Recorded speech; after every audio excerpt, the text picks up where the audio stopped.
ஜெபம். அன்பின் பரலோக பிதாவே, உம்மை நன்றியோடு துதிக்கிறோம் அப்பா. ஸ்தோதரிக்கிறோம், நன்றி செலுத்துகிறோம். உம்முடைய அன்புக்காக, உம்முடைய கிருபைக்காக, உம்முடைய இரக்கங்களுக்காக நன்றி செலுத்துகிறோம் அப்பா. உம்முடைய கிருபை பெரியது, உம்முடைய இரக்கம் மகா பெரியது தகப்பனே. நன்றி செலுத்துகிறோம். எங்கள் கால்கள் சறுக்குகிறது என்று சொல்லும் போதெல்லாம் உமது கிருபை எங்களை தாங்குகிறது, ஏந்துகிறது, சுமக்கிறது, தப்புவிக்கிறது தகப்பனே. நன்றி ராஜா. எங்களுக்கு என்ன என்ன தேவைகளோ எல்லாவற்றையும் சிலுவையில் செய்து முடித்திருக்கிறீர். இந்த சத்தியத்திற்கு நேராக எங்களை வழிநடத்தி கொண்டிருக்கிறீர். சத்திய ஆவியானவரே, வேதத்தின் இரகசியங்களை, மறை பொருட்களை எங்களுக்கு எளிமையாக நாங்கள் புரிந்து கொள்ளும் வகையில் எங்களுக்கு கற்றுக் கொடுக்கிறதற்காக நன்றியப்பா. தடைகளை, மனக்கடினத்தை இயேசுவின் நாமத்தினாலே அப்புறப்படுத்துகிறேன்.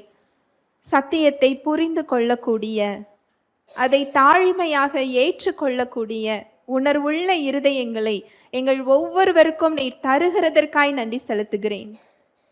எங்கள் தேவைகளை அறிந்திருக்கிறீர். எங்களுடைய கேள்விகள், எங்களுடைய சூழ்நிலைகள், எங்களுடைய கண்ணீர்கள், அவமானங்கள் எங்களை காட்டிலும் நன்றாக அறிந்திருக்கிறீர். எங்களுக்கு ஏற்ற மன்னாவை தாரும்.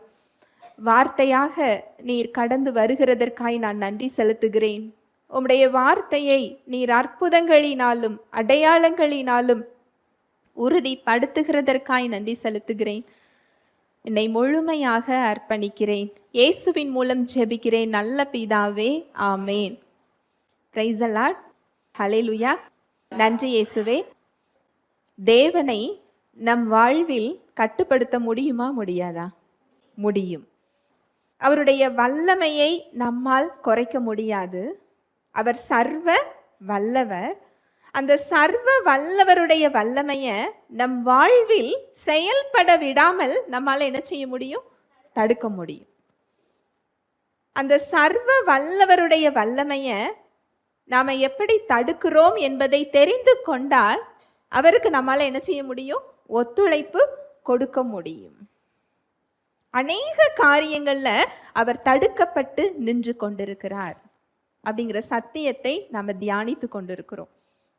நம்முடைய பயம், நம்முடைய சந்தேகம், நம்முடைய அவிசுவாசம், நம்முடைய கவலை, நம்ம செய்கின்ற பாவ செயல்கள், நம்ம பேசுகின்ற தேவனுடைய வார்த்தைக்கு எதிரான வார்த்தைகள், இதெல்லாம் அவரது வல்லமையை நம்முடைய வாழ்க்கையில் என்ன செய்கிறது?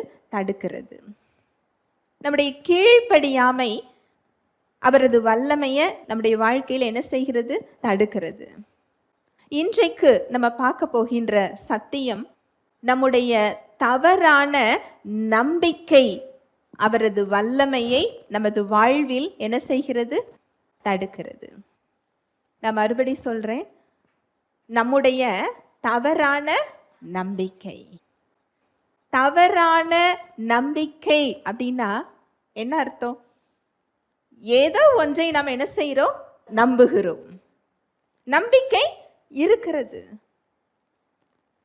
தேவன் இல்லை என்று சொல்லுகிறவர்கிட்ட கூட அந்த இல்லை என்கிறதில் ஒரு நம்பிக்கை இருக்கிறது. தவறான காரியத்தில் அவருக்கு அங்க என்ன செய்கிறது? நம்பிக்கை இருக்கிறது. இந்த தவறான நம்பிக்கை தேவனுடைய வல்லமையை நம் வாழ்வில் செயல்பட முடியாமல் என்ன செய்கிறது? தடுக்கிறது. தவறான நம்பிக்கை என்று எப்படி அறிந்து கொள்வது? உங்களுக்கு ஒரு சின்ன உதாரணம் சொல்றேன். வெள்ளை கலர்ல யானை வெளியில நிற்கிறது என்று நான் சொல்லுகிறேன். எத்தனை பேர் நம்புவீங்க? நம்ப மாட்டீங்க. ஏன் நம்ப மாட்டீங்க?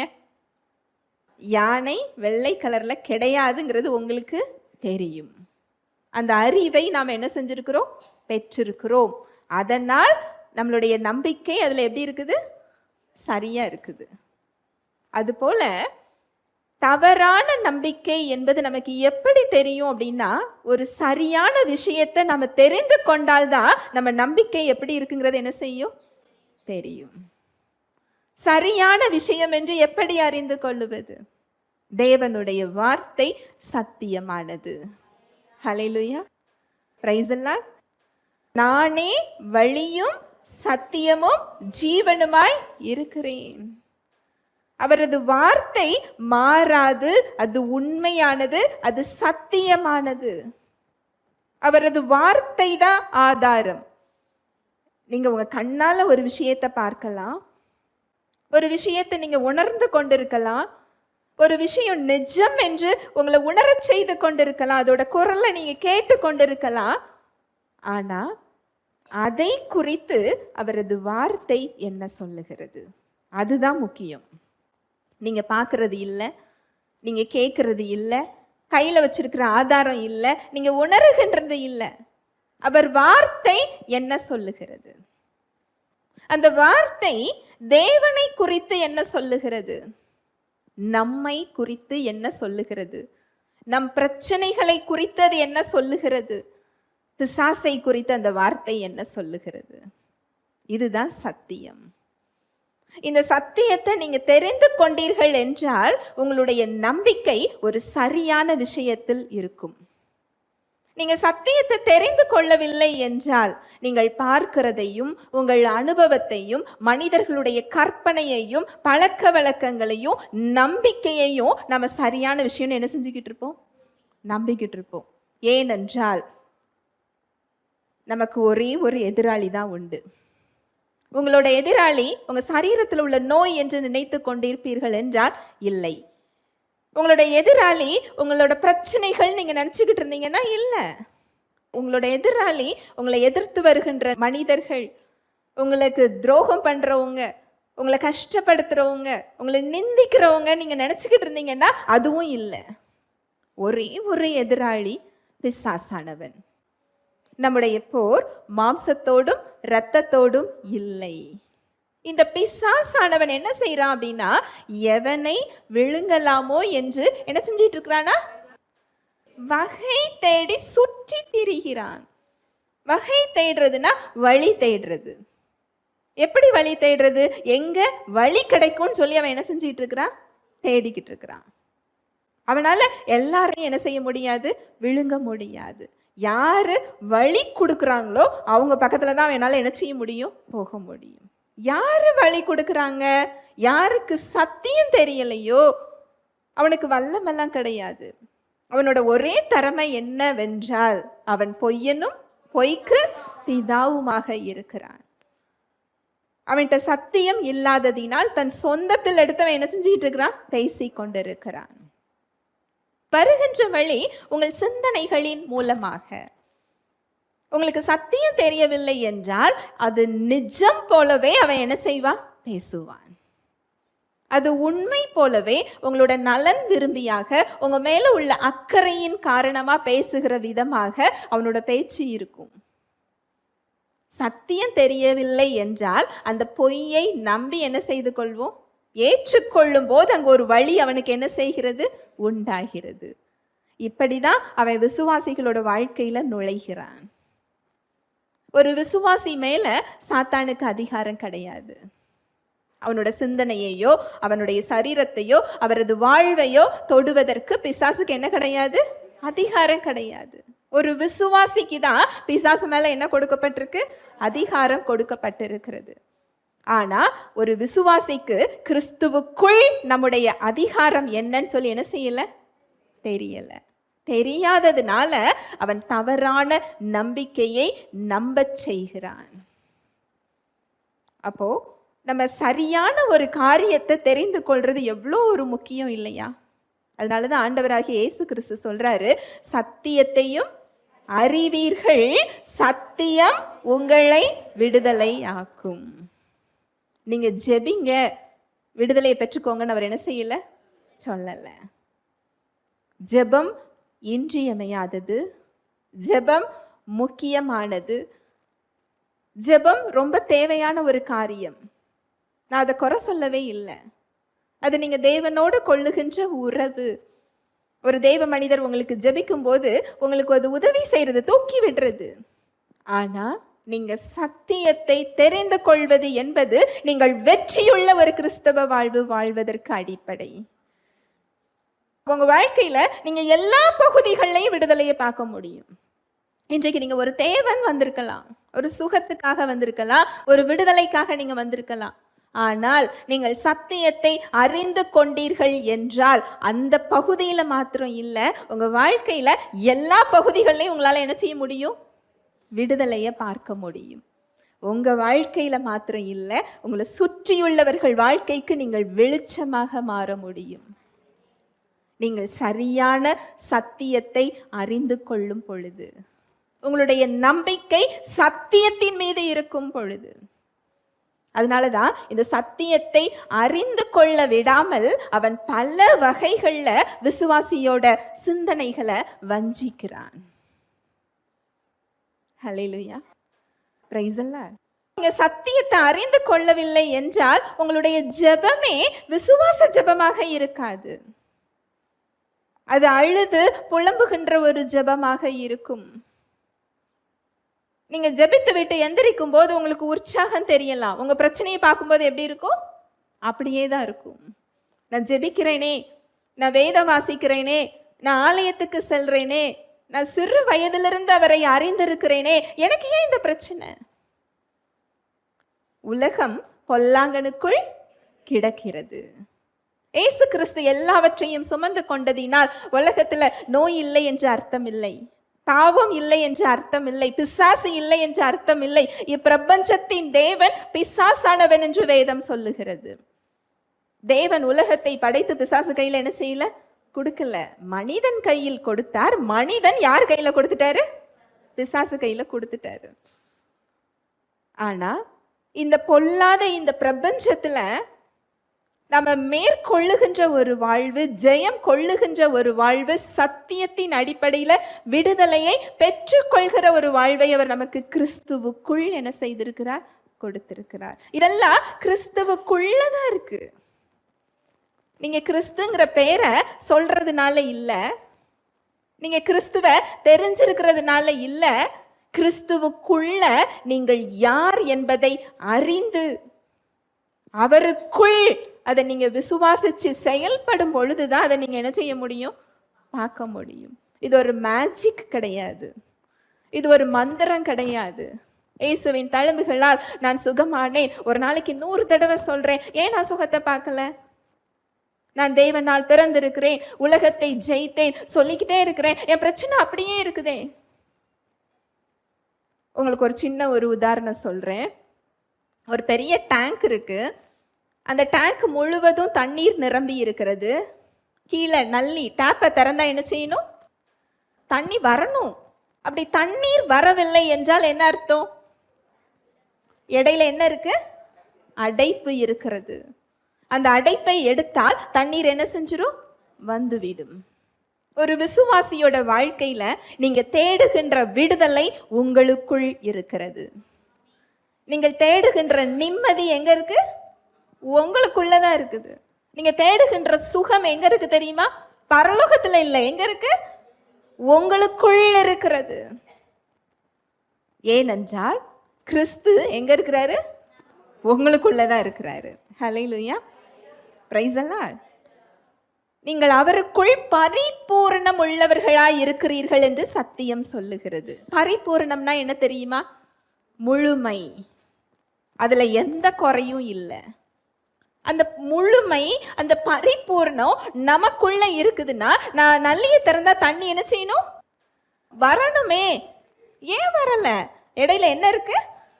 அடைப்பு இருக்கிறது. அந்த அடைப்பை எடுக்கிறதுக்கு தான் அவர் எதை கொடுத்திருக்கிறாரு? சத்தியத்தை கொடுத்திருக்கிறார். ஆவியானவரை நமக்குள் என்ன செய்திருக்கிறார்? வைத்திருக்கிறார். ஹல்லேலூயா, பிரைஸ் தி லார்ட். தவறான நம்பிக்கை. உங்களுக்கு இதுக்கு இன்னொரு சின்ன ஒரு உதாரணம் சொல்றேன். இயேசு கிறிஸ்து பூமியில இருக்கும்போது பெரிய பெரிய அற்புதங்களை செய்கிறாரு. பலத்த அற்புதங்கள். ஒரு அற்புதம் 2 அற்புதம்லாம் இல்லை. கண் தெரியாதவர்கள் பார்வையை என்ன செய்யறாங்க? பெற்றுக்கொள்றாங்க.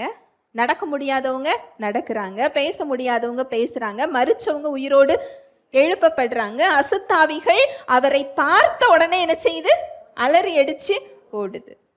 தன்னோட சொந்த ஊருக்கு வருகிறார். அங்க என்ன நடக்குது தெரியுமா? வாசிக்கலாம். மார்க் 6வது அதிகாரம் 3, 4, 5. இவன் தச்சன் அல்லவா? மரியாளுடைய குமாரன் அல்லவா? யாக்கோபு, யோசே, யூதா, சீமோன் என்பவர்களுக்கு சகோதரன் அல்லவா? இவன் சகோதரிகளும் இங்கே நம்மிடத்தில் இருக்கிறார்கள் அல்லவா என்று சொல்லி அவரை குறித்து இடறல் அடைந்தார்கள். இயேசு அவர்களை நோக்கி, தீர்க்கதரிசி ஒருவன் தன் ஊரிலும் தன் இனத்திலும் தன் வீட்டிலுமே அன்றி வேறெங்கும் கனவீனம் அடையான் என்றார். அங்கே அவர் சில நோயாளிகள் மேல் கைகளை வைத்து அவர்களை குணமாக்கினதே அன்றி வேறொரு அற்புதமும் செய்யக்கூடாமல் அவர்களுடைய அவ்விசுவாசத்தை குறித்து ஆச்சரியப்பட்டு கிராமங்களிலே சுற்றி திரிந்து உபதேசம் பண்ணினார். இயேசு கிறிஸ்து அவர் வளர்ந்த நாசரேத்தூருக்கு போறாரு. எதுக்கு போவாரு? மக்களுக்கு விடுதலையை கொடுக்க வேண்டும். அவரோட ஆசை அதுதான். அந்த ஊருக்கு போறாரு. அங்க அவரை பார்த்த உடனே அந்த மக்கள் என்ன பேசுறாங்க பாருங்க. இவர் தச்சர் அல்லவா? மரியாளுடைய குமாரன் அல்லவா? யாக்கோபு, யோசே, யூதா, சீமோன் என்பவர்களுக்கு சகோதரன் அல்லவா? இவர் சகோதரிகளும் இங்கே நம்மிடத்தில் இருக்கிறார்கள் அல்லவா என்று சொல்லி அவரை குறித்து என்ன செஞ்சாங்களா? இடறல் அடைஞ்சாங்க. அந்த மக்களுக்கு ஒரு நம்பிக்கை இருந்தது. என்ன நம்பிக்கை இருந்தது?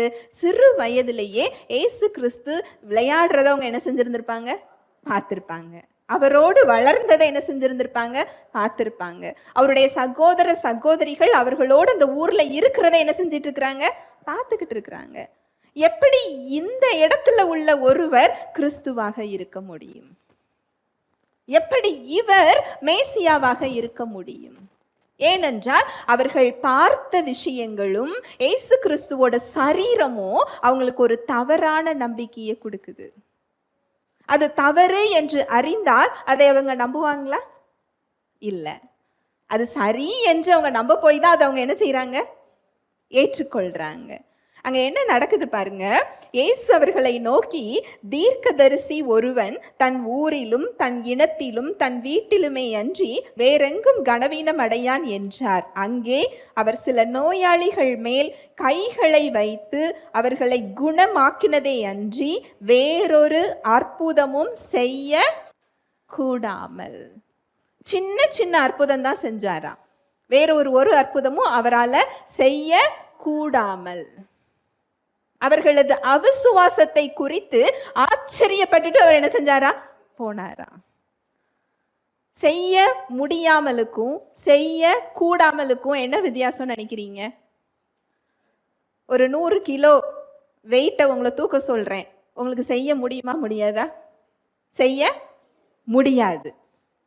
ஒரு 5 கிலோ வெயிட்டை நான் தூக்க சொல்றேன். உங்களுக்கு தூக்க விருப்பம் இல்லை. உங்களை பக்கத்தில் உள்ளவங்க தூக்க விட மாட்டேங்கிறாங்க. நீங்கள் நினைச்சாலும் அவங்க உங்களை தூக்க விட மாட்டேங்கிறாங்க. அந்த இடத்துல எப்படி இருப்பீங்க? செய்ய கூடாமல் நிற்பீங்க. உங்களுக்கு இன்னும் இதுக்கு ஒரு உதாரணம் சொல்கிறேன். உங்களுடைய பிள்ளைக்கு ஒரு நன்மையான ஒரு திட்டத்தை வச்சுருக்கிறீங்க. உங்கள் பிள்ளை உங்களோட சொன்ன பேச்சு கேட்கல. இல்லை, எனக்கு இது வேண்டாம், இன்னொரு காரியம்தான் வேண்டும் என்று பிடித்த பிடியில் அந்த பிள்ளை என்ன செய்யுது? பிடிவாதமாக நிற்கிறது. உங்களால் அதுக்கு மேலே என்ன செய்ய முடியாது? செய்ய முடியாது, கூடாது. உங்களுக்கு அந்த வல்லமை இருக்கு, ஒரு நன்மையை கொடுக்கக்கூடிய வல்லமை இருக்கு, அந்த நன்மைக்குள்ள அழைத்து செல்லக்கூடிய விருப்பம் இருக்கு, அந்த திறமை இருக்கு, எல்லாமே இருக்கு. ஆனா அந்த பிள்ளை என்ன செய்கிறது? அனுமதி கொடுக்கவில்லை. கைகளை கட்டி கொண்டு அதை செய்ய முடிந்தாலும் செய்யக்கூடாமல் பெற்றோர்கள் என்ன செஞ்சிட்டு இருக்கிறாங்க? நின்றுகிட்டு இருக்கிறோம். எத்தனை பிள்ளைகளோட வாழ்க்கையில திருமணம் பெற்றோர்களது விருப்பம் இல்லாமல் நடக்கிறது? அவங்களால செய்ய கூடாமல். நம்முடைய வாழ்க்கையிலையும் தகப்பனோட நிலைமை அதுதான். செய்ய கூடாமல் என்ன செஞ்சிட்டு இருக்கிறாரு?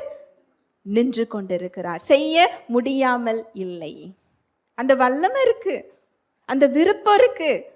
அங்க செய்ய கூடாமல் ஏன் நிற்கிறாருன்னா, அடுத்த வசனத்துல அந்த பதில் சொல்லப்பட்டிருக்கு பாருங்க, அவர்களுடைய அவிசுவாசத்தை கண்டு.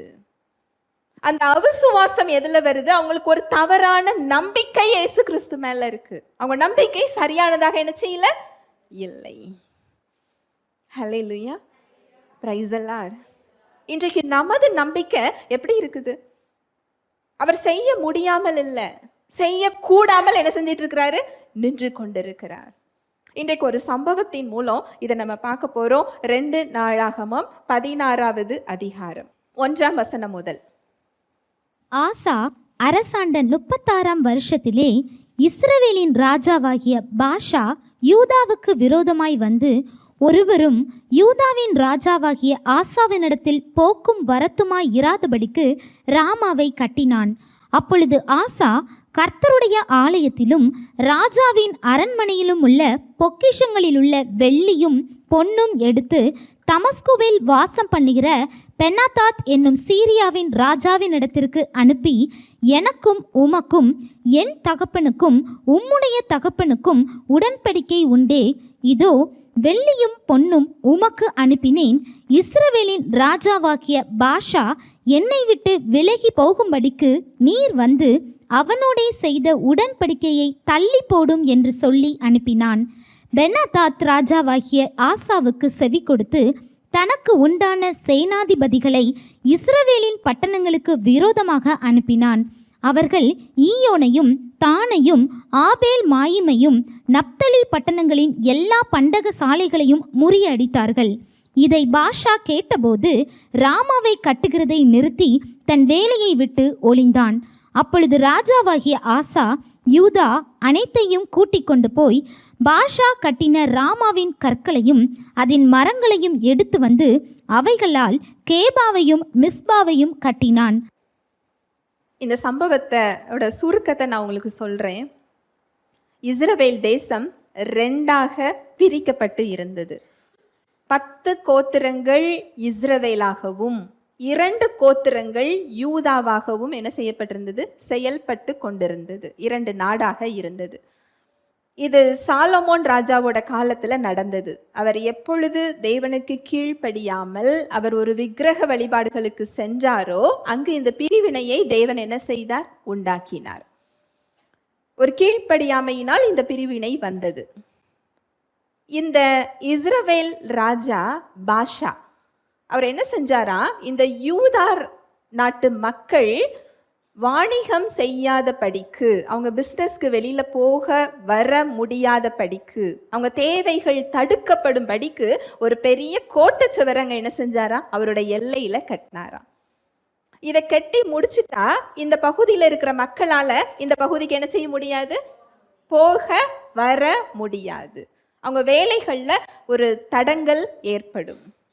இதை பார்த்த உடனே இந்த யூதா ராஜா, அவர் பேரு ஆசா, இந்த ஆசா ராஜா என்ன பண்ணார் அப்படின்னா, அவர் பக்கத்துல இருக்க ஒரு அந்நிய ராஜா, புறஜாதி ராஜா, தேவனை அறியாத பெனாதத் அப்படிங்கிற ஒரு ராஜா கிட்ட எருசலேம் தேவாலயத்தில் உள்ள பொன் வெள்ளி பொருட்களை எடுத்துக்கிட்டு தன்னோட வீட்டில் உள்ள பொக்கிஷங்களையும் எடுத்து அவருக்கு அங்கு லஞ்சமாக ஒரு கூலியாக ஒரு பொருளை அனுப்பி, உன்னோட பிதாக்களுக்கும் என்னோட பிதாக்களுக்கும் என்ன உண்டு? உடன்படிக்கை உண்டு. நீங்க பாஷா கூட நீ வச்சிருக்கிற உடன்படிக்கை என்ன செஞ்சிரு? நீ தள்ளி போட்டுட்டு எனக்கு உதவி செய்ன்னு சொல்லி இங்க பொருளை கொடுத்து அனுப்புறாரு. இதை பெனாதத் என்ன செஞ்சுக்கிட்டாரு? ஏற்றுக்கொள்றாரு.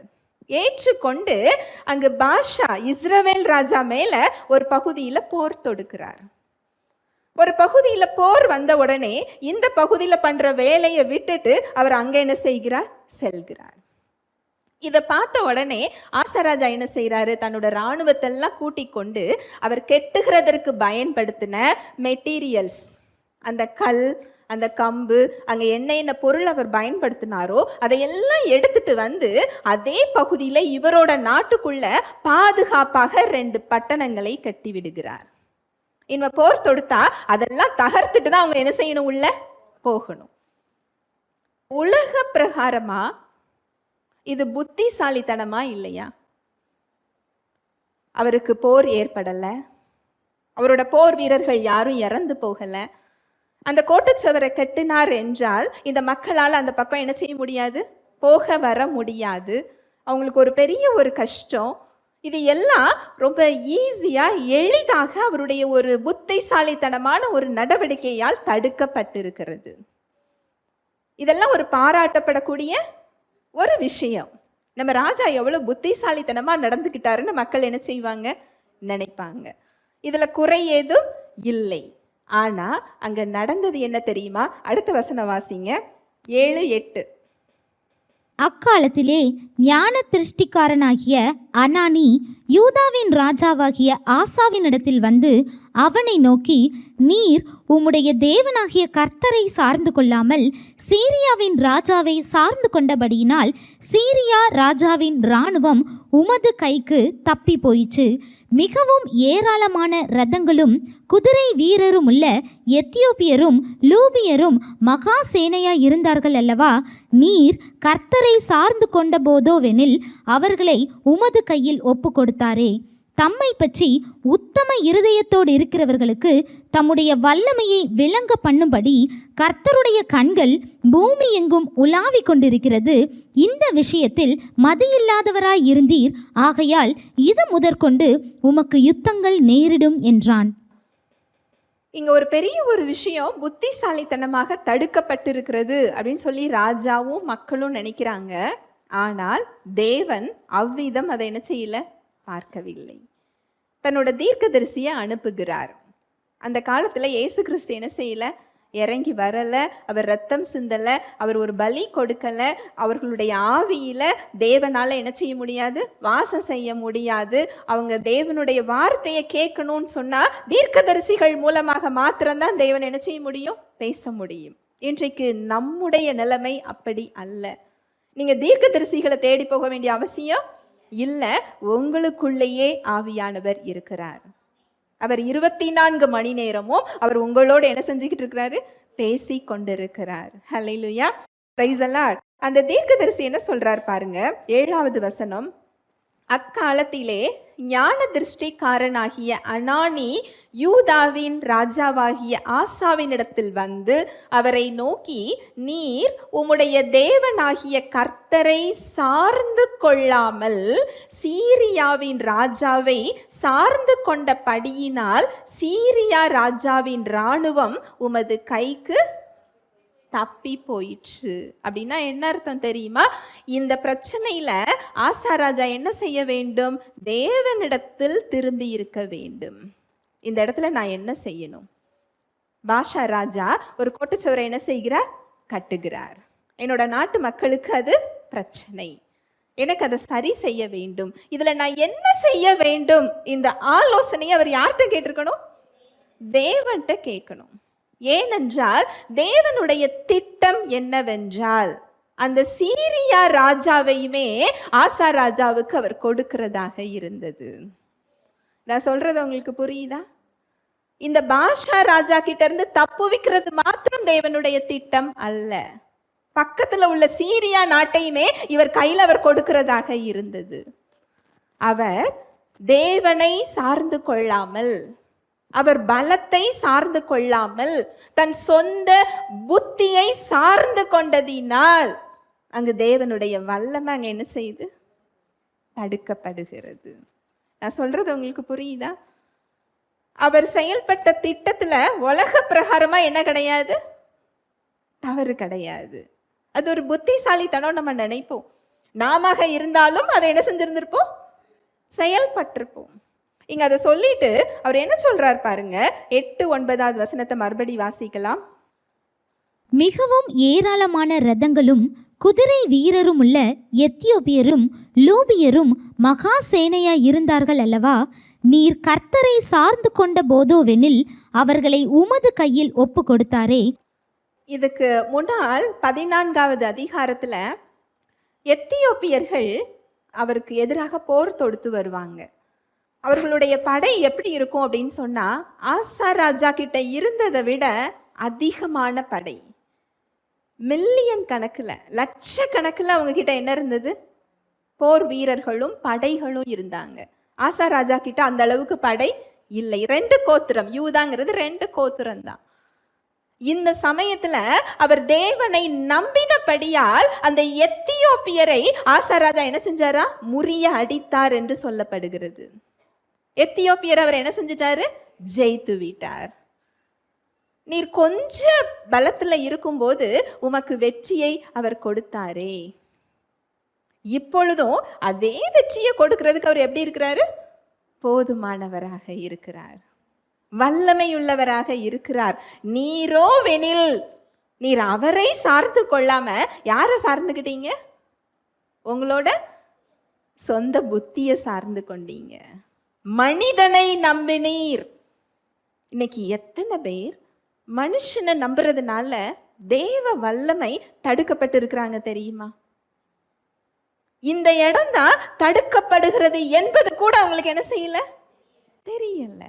மனிதனை நம்புவது கண்ணியை வரவழைக்கும். என்ன கண்ணி தெரியுமா? தேவனோட சிறந்ததை அங்க நம்ம மிஸ் பண்ணுவோம். இவருக்கு வச்சிருந்தது பெரிய திட்டம். பாஷா ராஜாவோடு சேர்த்து அவர் யாரையும் கொடுக்கிறதாக வைத்திருந்தார்? சீரியா ராஜாவையும். எதிர்காலத்துல என்ன நடந்தது தெரியுமா? இந்த தேவனோட திட்டத்துக்கு அங்கு ஆசா ராஜா ஒத்துழைக்காததுனால வருங்காலத்துல அந்த சீரியா ராஜா பெனாதத் இஸ்ரவேல அத்தனை முறை போர் தொடுத்து அவங்களுக்கு அத்தனை ஒரு பிரச்சனையை அவர் கொடுத்துக்கிட்டு இருந்தாரு. ஆசா ராஜா மூலம் அங்கு சீரியா ராஜாவை அழிக்க தேவன் திட்டம் வைத்திருந்தார். இங்க ஆசா ராஜாவோட அந்த சுய புத்தி மனிதனை சார்ந்து கொண்டது அங்க எவ்வளோ பெரிய ஒரு திட்டத்தை தடுத்திருக்கு தெரியுமா? நான் சொல்றது உங்களுக்கு புரியுதா? நம்ம நினைக்கிறோம் ஒரு காரியம் நடந்து முடிஞ்ச உடனே அது சரியானது என்று நினைக்கிறோம். இல்லை, அது தேவனுக்கு பிரியமான வழியில நடந்துதா? அந்த வெற்றி நம்ம வெற்றியை பெற்றோமா அப்படிங்கிறது இல்லை, அதை எந்த முறையில நான் பெற்றுக்கொண்டேன், இது அநேகருக்கு புரியுறது இல்லை. எந்த முறையில நம்ம அந்த வெற்றியை பெற்றுக்கொள்றோம், எந்த முறையில அதை ரீச் பண்றோம், தேவனுக்கு ஏற்ற வழியிலையா நம் வழியிலையா? அதுதான் அந்த இடத்துல நான் சமாதானமா அதை அனுபவிக்க போறேனா இல்லையா என்பது அது என்ன செய்யுது? தீர்மானிக்கிறது. ஹல்லேலூயா, பிரைஸ் தி லார்ட். அது அந்த புற ஜாதியோட ஒப்பந்தம் பண்றது, காம்ப்ரமைஸ் பண்ணி கொண்டது. அதை இறங்கி தேவனோட சித்தத்துக்கு புறம்பா அங்க போய் தன்னோட அக்ரிமெண்ட் அவரோட வைக்கிறது அங்கு தேவனோட சித்தத்தை அது தடுத்தது. மனுஷனை நம்புறது, சொந்த புத்தியை நம்புறது. ஏன் மனிதனையும் சொந்த புத்தியையும் நம்ப வைக்குது? தேவன் மேல அங்க என்ன இல்லை? நம்பிக்கை இல்லை. தேவன் இதுல செய்வாரோ செய்ய மாட்டாரோ? அதுக்குதான் இங்க அந்த தீர்க்கதரிசி ஒரு வார்த்தை சொல்றார் பாருங்க, 9வது வசனம். தம்மை பற்றி உத்தம இருதயத்தோடு இருக்கிறவர்களுக்கு தம்முடைய வல்லமையை விளங்க பண்ணும்படி கர்த்தருடைய கண்கள் பூமி எங்கும் உலாவிக் கொண்டிருக்கிறது. இந்த விஷயத்தில் மதியில்லாதவராய் இருந்தீர், ஆகையால் இது முதற்கொண்டு உமக்கு யுத்தங்கள் நேரிடும் என்றான். தம்மை பற்றி உத்தம இருதயத்தோடு இருக்கிறவர்களுக்கு தம்முடைய வல்லமையை விளங்க பண்ணும்படி கர்த்தருடைய கண்கள் பூமி எங்கும் என்ன செஞ்சுக்கிட்டு இருக்கா? உலாவி கொண்டிருக்குதான். இந்த விஷயத்துல நீர் எப்படி இருக்கிறீர்? மதி இல்லாதவராய் இருக்கிறீர். உலகம் ஆசாவை இதை பார்த்து என்ன செஞ்சிருக்கோம்? இன்டெலிஜென்ட்னு சொல்லியிருக்கோம், புத்திசாலித்தனம்னு சொல்லியிருக்கோம். எதையுமே இழக்காம ஒரு வெற்றியை என்ன செஞ்சிட்டாரு? பார்த்து விட்டார்னு சொல்லி இருக்கும். ஆனா தேவன் பார்வையில் அது எப்படி இருக்குதா? புத்தி இல்லாத காரியம். அதுக்கு ஒரு விளைவு உண்டு. இது முதற்கொண்டு உமக்கு யுத்தங்கள் நேரிடும். இந்த அதிகாரத்தை வாசிச்சு பார்த்தீங்கன்னா ஆசா ராஜா சமாதானத்தோடு ஆளுகை செய்து கொண்டிருந்தார்னு இருக்கும். இந்த சமாதானம் அவருடைய திறமையினால் இல்லை, அவருடைய இராணுவத்தினால இல்லை, அவர் கையில வச்சிருக்கிற பொருட்கள்னால இல்லை. இந்த சமாதானம் கர்த்தரிடத்துல இருந்து அவருக்கு வந்தது. அவரோட நம்பிக்கையிலிருந்து வெளியில போகும் போது, அவர் நம்பிக்கை வேற ஒரு காரியத்துக்கு மாறும் பொழுது அங்கு எல்லாமே என்ன செய்கிறது? மாறுது. இந்த வசனத்தை மறுபடி வாசிங்க, 9வது வசனம். தம்மை பற்றி உத்தம இருதயத்தோடு இருக்கிறவர்களுக்கு தம்முடைய வல்லமையை விளங்க பண்ணும்படி கர்த்தருடைய கண்கள் பூமி எங்கும் உலாவிக் கொண்டிருக்கிறது. தம்மை பற்றி உத்தம இருதயத்தோடு இருக்கிறவர்களுக்கு தம்முடைய வல்லமையை விளங்க பண்ணும்படி. நம்ம நினைக்கிறோம் இல்லையா, தேவனுக்கு இதுல விருப்பம் இருக்கா, இதுல அவர் செயல்படுவாரா, இதை எனக்கு கொடுப்பாரா அப்படின்னு நீங்க நினைக்கிறீங்கன்னு சொன்னா, அவரது வல்லமையை விளங்க பண்ணும்படி அவர் காத்து கொண்டிருக்கிறார். எவ்வளோ பெரிய ஒரு சத்தியம் இல்லையா? இதுலதான் அவருடைய நாமம் மகிமைப்படும். உங்களிடத்தில் அவரது வல்லமையை விளங்கச் செய்வதே அவரது விருப்பம். அதுவும் யாருக்கிட்ட அவர் விளங்க செய்கிறாரா? தம்மை பற்றி உத்தம இருதயத்தோடு இருக்கிறவர்களுக்கு. அப்போ உத்தம இருதயம் அப்படின்னா பாவமே இல்லாத இருதயமா? என் இருதயம் அப்படி இல்லையே அப்படின்னு நீங்க நினைக்கலாம். இந்த உத்தம இருதயம் அப்படிங்கிறது பாவமே இல்லாத இருதயம் இல்லை. ஏனென்றால் பாவம் இல்லை என்போமானால் நம்மை நாமே என்ன செய்கிறவர்களாக இருக்கிறோம்? வஞ்சிக்கிறவர்களாக இருக்கிறோம். நம்முடைய மனித சரீரம் பலவீனம் உள்ளது என்று தேவனுக்கு தெரியும். இதுல சொல்லப்பட்டிருக்கின்ற காரியம் முழு இருதயத்தோடு அவரை நம்புகின்ற இருதயம். கால்வாசி இருதயத்தோடு இல்லை, அரைவாசி இருதயத்தோடு இல்லை, முழு இருதயத்தோடு தம்மை நம்புகின்ற இருதயத்துக்கு தமது வல்லமையை விளங்க பண்ணும்படி அவருடைய கண்கள் பூமி எங்கும் என்ன செஞ்சுக்கிட்டு இருக்கா? உலாவிக் கொண்டிருக்கிறது. நீங்க அவருடைய வல்லமையை எதிர்பார்த்து காத்திருக்கிறத விட அவருடைய கண்கள் உங்களை என்ன செஞ்சுக்கிட்டு இருக்குதா? தேடிக்கொண்டிருக்கிறது. எந்த இருதயம் என்னை நம்பும்? அந்த நாசரேத்தூர்ல அந்த மக்கள் சொன்னது போல நாம தச்சன்னு சொல்லல, அவர் மாம்ச சரீரத்துல வந்திருக்கிறாரே, இவர் எப்படி மேசியான்னு நம்ம கேள்வி கேட்கல. நாம வேற விதமா கேள்வி கேட்கிறோம். எப்படி கேட்கிறோம் தெரியுமா? டாக்டர் இப்படி சொல்லிட்டாரே, இந்த நோய் சரியாகுமா அப்படின்னா, இயேசுவின் தழும்புகளால் நீங்கள் குணமானீர்கள்ங்கிறத எப்படின்னு சொல்லி நீங்க என்ன செய்றீங்க? கேள்வி கேட்கிறோம். நான் உன்னை விட்டு விலகுவதும் இல்லை, உன்னை கைவிடுவதும் இல்லைன்னு சொல்றாரு. நம்ம பிரச்சனையை பார்த்துட்டு நம்ம என்ன கேள்வி கேட்டுக்கிட்டு இருக்கிறோம்? நான் தனியா இருக்கிறேனே, எனக்கு யாருமே இல்லையே, எனக்கு உதவி செய்யறதுக்கு யாருமே இல்லையே, இதுல என்னால வர முடியுமா அப்படின்னு சொன்னா, நான் உன் கூடவே இருக்கிறேன் அப்படி சொல்ற அவரை நம்ம என்ன செய்யறது இல்லை? நம்புறது இல்லை. நான் உனக்கு சகாயர் அப்படின்னு சொல்றாரு. என் நீதியின் வலது கரத்தினால் நான் உன்னை தாங்குகிறேன் சொல்றாரு. சகாயர் அப்படின்னா உதவி செய்கிறவர்னு அர்த்தம். நீ பயப்படாதே, நான் உன்னை மீட்டு கொண்டேன், என் நீதியின் வலது கரத்தினால் உன்னை நான் தாங்குகிறேன்னு சொல்றாரு. நாம என்ன செய்யறோம்? எனக்கு உதவி கிழக்குல இருந்து வருமா, மேற்குல இருந்து வருமா, தெற்குல இருந்து வருமான்னு என்ன செஞ்சிட்டு இருக்கிறோம்? பார்த்து கொண்டிருக்கிறோம். இந்த இருதயம்தான் அந்த வல்லமையை என்ன செஞ்சுக்கிட்டு இருக்கு? தடுத்து கொண்டிருக்கிறது. நான் சொல்றது உங்களுக்கு புரியுதா? நம்ம தச்சன்னு கேள்வி கேட்கறது இல்லை. நம்ம யூதர்கள் மாதிரி அவர் மேசியா இல்லைன்னு நம்ம சொல்றது இல்லை. அவர் மேசியா என்று ஏற்றுக்கொள்ளுகிறோம், இயேசு கிறிஸ்து என் இரட்சகர் என்று ஏற்றுக்கொள்ளுகிறோம். ஆனால் நம் சூழ்நிலைகளில் அவர் வார்த்தை கொடுக்கின்றவற்றை நாம் புறந்தள்ளி விட்டு நாம் பார்க்கின்றவற்றை நாம் நம்பிக்கொண்டிருக்கிறோம். ஆசாராஜா போல தேவனை சார்ந்து கொள்ளாமல் மனிதனை நாம சார்ந்து கொள்றோம். அதனால அந்த சிறந்த திட்டம் என்ன செய்யப்படுகிறது? தடுக்கப்படுகிறது. அந்த சிறந்த திட்டம் என்ன செய்யப்படுகிறது? புறக்கணிக்கப்படுது.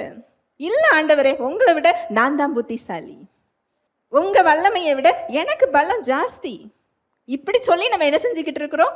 செயல்படுறோம். ஆனா ஜெபிக்கிறது, தேவனே இறங்கும், தேவனே நான் செய்யற திட்டத்துக்கு ஆசீர்வதியும்.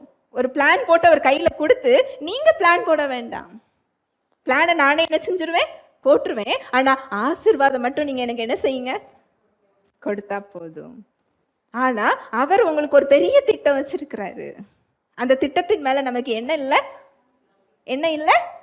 உண்மையை சொன்னா நம்பிக்கை இல்லை. அதனாலதான் அதை தள்ளி வச்சுட்டு நாம என்ன செஞ்சுக்கிட்டு இருக்கிறோம்? திட்டம் போட்டு கொண்டு இருக்கிறோம்.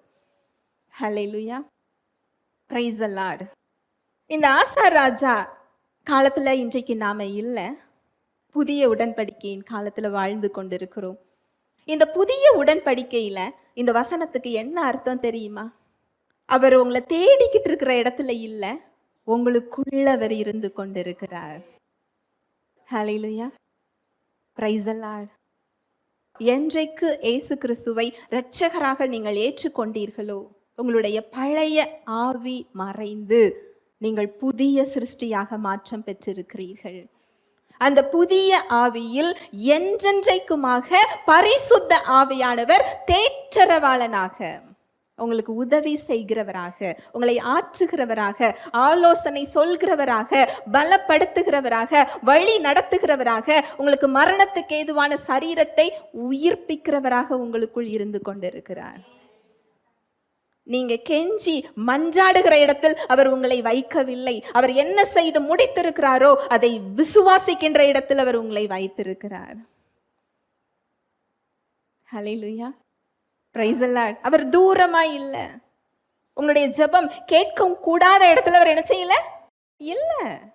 அவருடைய கை குறுகி போகல. ஒரு வசனம் சொல்லுது, என் கை குறுகி போயிற்றோ, என் கரம் குறுகி போயிற்றோ, உன்னை விடுவிக்க கூடாத படிக்கு எனக்கு பலன் இல்லாமல் போயிற்றோ, பின்ன ஏன் என்ன நம்ப மாட்டேங்கிறீங்கன்னு கேட்கிறாரு. ஹல்லேலூயா, பிரைஸ் தி லார்ட். உன்னை விடுவிக்க கூடாத படிக்கு எனக்கு பலன் இல்லாமல் போயிற்றா, நீ ஏன் எகிப்துக்கு போறன்னு கேட்கிறாரு. எகிப்துன்னா என்ன தெரியுமா? உலகம், உலக மனிதர்கள். நீங்க தேவனை தவிர நீங்க வச்சிருக்கின்ற நம்பிக்கை. அவருக்கு பலம் இல்லைன்னு சொல்லிட்டு நம்ம எங்க போறோம்? உலகத்துக்கு போறோம். நம்ம சொந்த புத்தி, மனுஷனை நம்புறது அவர் வல்லமையை என்ன செய்யுது? தடுக்கிறது. அவர் தூரமா இல்லை, உங்களுக்குள் இருக்கிறார். உங்களை கெஞ்சி கேட்கின்ற இடத்தில் அவர் வைக்கவில்லை. எல்லாவற்றையும் நீங்கள் பிறக்கிறதற்கு முன்பதாகவே அவர் செய்து முடித்திருக்கிறார்.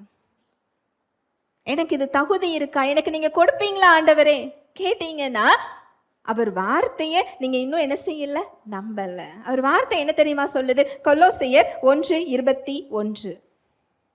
முன்னே அந்நியராயும் துர்க்கிரியைகளினால் மனதிலே சத்துருக்களாயும் இருந்த உங்களையும் பரிசுத்தராகவும் குற்றமற்றவர்களாகவும் கண்டிக்கப்படாதவர்களாகவும் தமக்கு முன் நிறுத்தும்படியாக அவருடைய மாம்ச சரீரத்தில் அடைந்த மரணத்தினாலே இப்பொழுது ஒப்புரவாக்கினார்.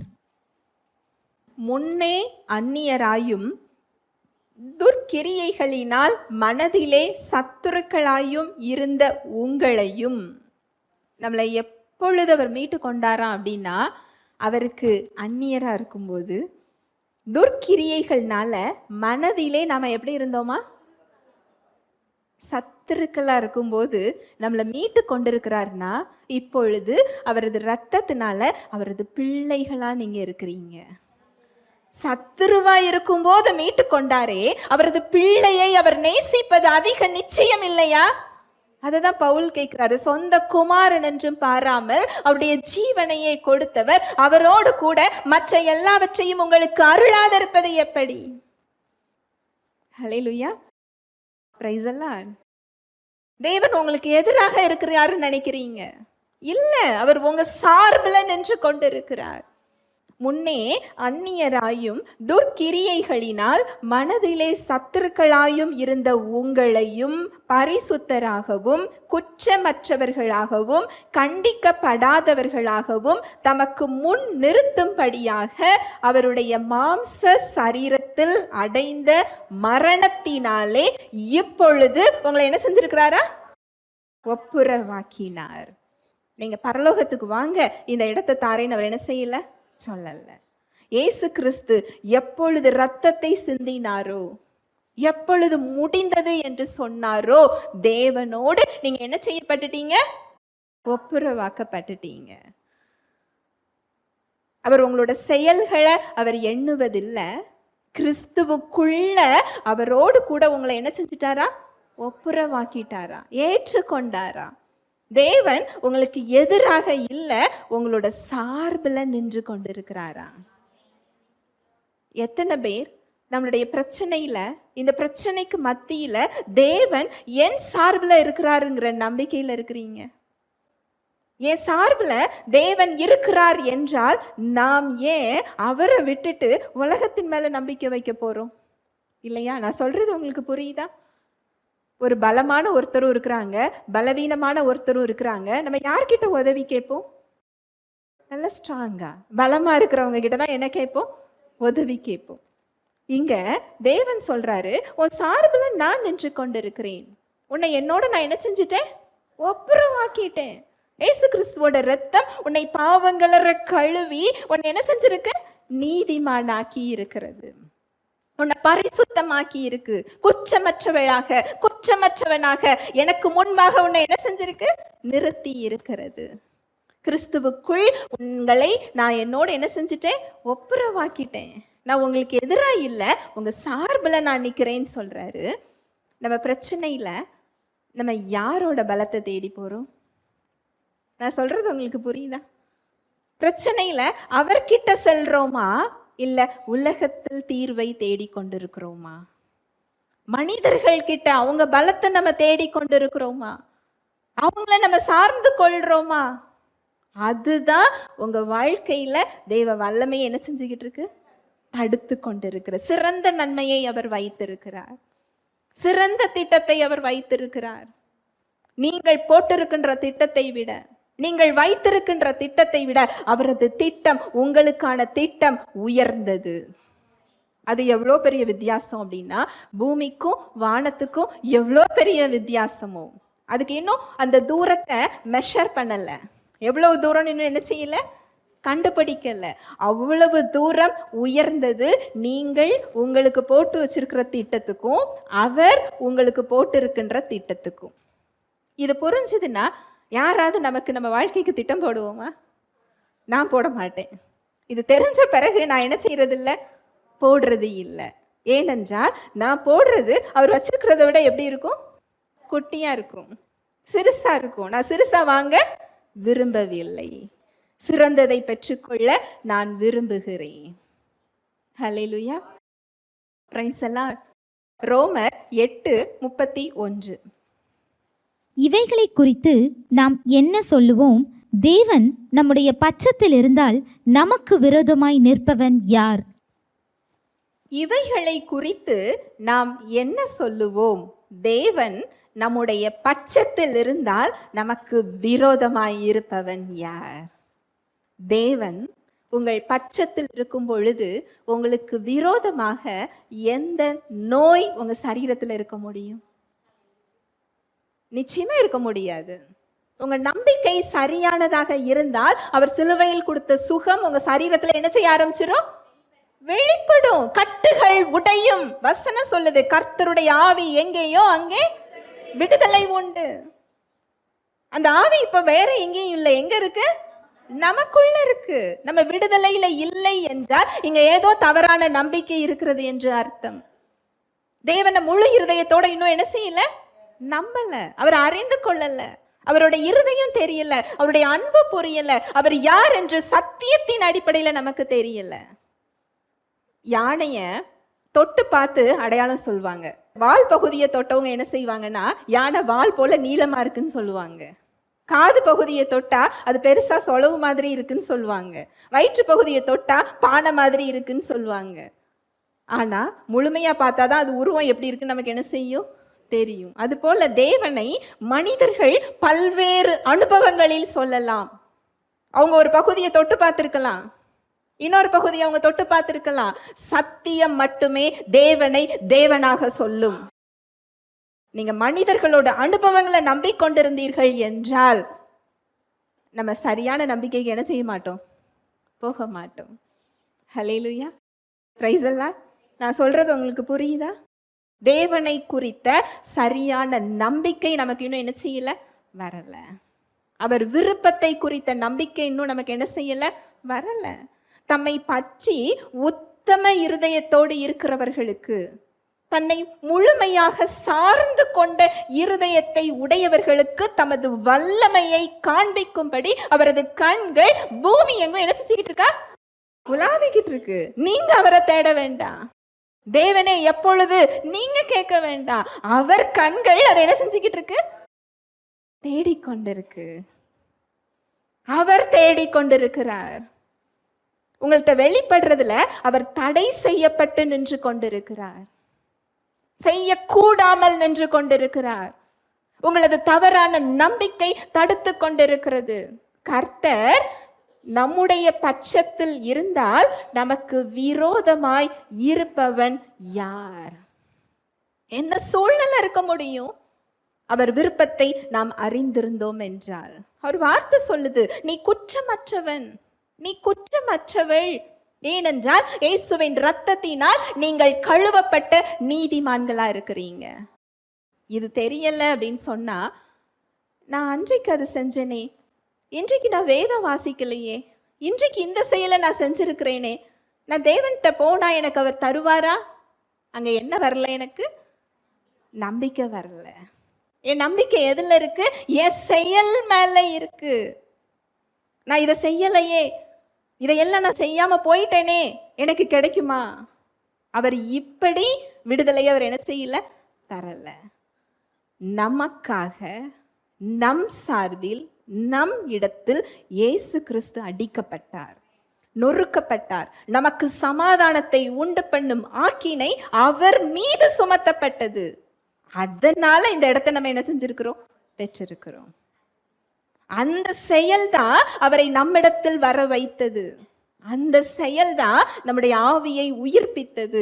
அந்த செயல்தான் ஆவியானவர் தங்கும் உறைவிடமாக நம்மை மாற்றி இருக்கிறது. அந்த செயல்தான் தேவ வாழ்வை உங்களுக்கு கொடுத்திருக்கிறது. நான் இதெல்லாம் செய்யலையே அப்படிங்கும் போது உங்க நம்பிக்கை தவறாதான் இருக்கு. நான் இதெல்லாம் செஞ்சிருக்கிறேனே, நான் இவ்வளோ வேதம் வாசிச்சிருக்கிறேனே, இத்தனை எக்ஸாம்ல ஃபர்ஸ்ட் ப்ரைஸ் வாங்கியிருக்கிறேனே, இத்தனை ஊழியம் நான் செஞ்சிருக்கிறேனே, அவருக்கு முன்பாக நான் நின்று கொண்டிருக்கிறேனே, எனக்கு ஏன் இப்படியும் அதை அவர் என்ன செய்யல? கொடுக்கல. தேவனை குறித்து நம்ம இன்னும் என்ன செய்யல? அறிந்து கொள்ளல.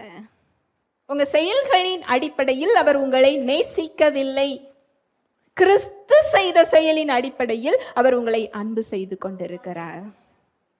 அவர் அன்பை நீங்க அறிஞ்சுதான் விசுவாசிக்க முடியும். உங்க உணர்ச்சிகள் அது தெரியாது. அவருடைய அன்பு மாறாதது. நம்ம என்ன நினைக்கிறோம்னா, நம்முடைய அன்பை போல நினைக்கிறோம்.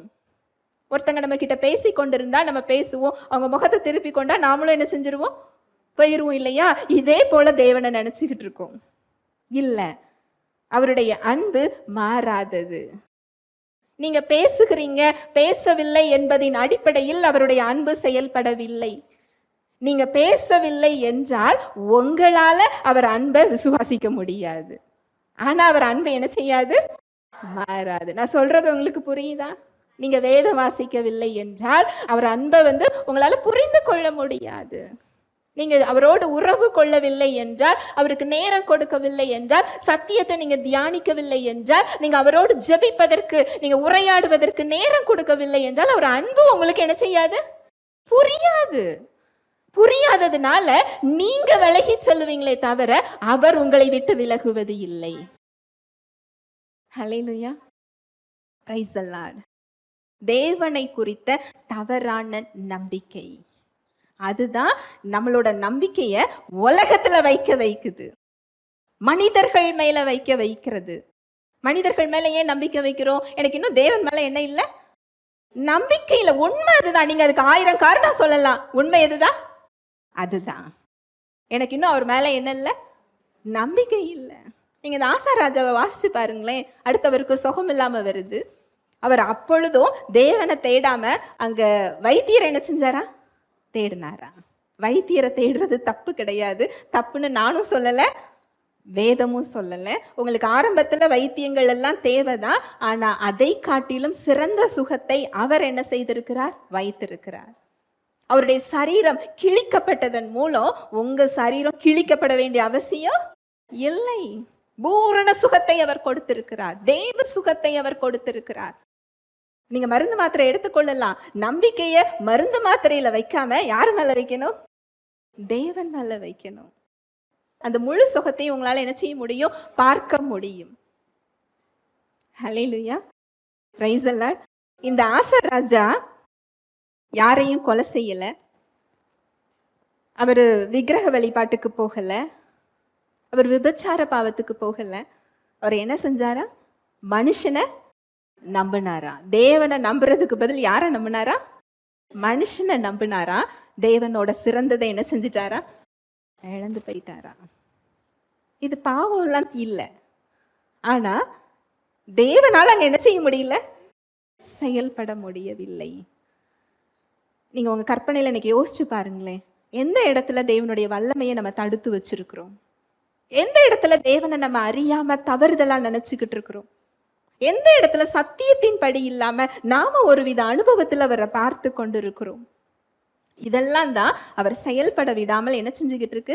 தடுக்கப்பட்டு கொண்டு இருக்கிறது. ஜெபிக்கலாம்.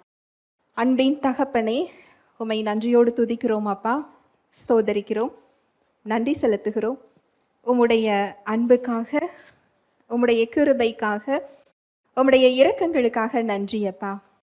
உம்முடைய கிருபை பெரியது, உம்முடைய இரக்கம் மகா பெரியது தகப்பனே. நன்றி ராஜா. எங்களுடைய தவறான நம்பிக்கையினால், அந்த அவிசுவாசத்தினால் எங்கள் வாழ்வில் செயல்படக்கூடாமல் நீர் நின்று கொண்டிருக்கிறீர். உம்முடைய வல்லமை மட்டுப்படுத்தப்படுகிறது, தடுக்கப்பட்டு கொண்டிருக்கிறது என்ற சத்தியத்தை இன்று எங்களுக்கு நீர் கற்றுக் கொடுத்திருக்கிறீர். அநேக இடங்களில் உம்மை நாங்கள் நம்பாமல் உலகத்தை நாங்கள் நம்பிக்கொண்டிருக்கிறோம். உலக மனிதர்களை எங்களுடைய பலமாக நாங்கள் பார்க்கிறோம், தீர்வாக பார்க்கிறோம். இந்த தவறான நம்பிக்கை உம்முடைய வல்லமையை, வாழ்வை எங்கள் வாழ்வில் தடுத்து கொண்டிருக்கிறது என்ற சத்தியத்திற்காக நன்றி அப்பா. உம்முடைய இயல்பை குறித்த தவறான நம்பிக்கை, நீர் சிலுவையில் கிறிஸ்துவின் மூலம் செய்து முடித்தவற்றை அறியாததினால் ஏற்பட்ட தவறான நம்பிக்கை உம்முடைய வல்லமையை எங்கள் வாழ்வில் தடுத்து கொண்டிருக்கிறது. தம்மை பற்றிய உத்தம இருதயத்தோடு இருக்கிறவர்களுக்கு தமது வல்லமையை காண்பிக்கும்படி உமது கண்கள் பூமி எங்கும் உலாவிக் கொண்டிருக்கிறது. நாங்கள் உம்மை தேடுவதற்கு முன்பதாக உம்முடைய கண்கள் எங்களை தேடிக்கொண்டிருக்கிறது. உமது வல்லமையை நிரூபிக்கும்படிக்கு, உம்முடைய வல்லமையை காண்பிக்கும்படிக்கு உம்முடைய கண்கள் எங்களை தேடிக்கொண்டிருக்கிறது. எங்களுக்குள் இருந்து கொண்டு நீர் காத்து கொண்டிருக்கிறீரப்பா. உமது வல்லமையை வெளிப்படுத்துவதற்கு என்ற சத்தியத்திற்காய் நன்றியப்பா. வந்திருக்கிற ஒவ்வொருவரையும், சகோதர சகோதரிகளையும் உடைய கரத்தில் தருகிறேன்.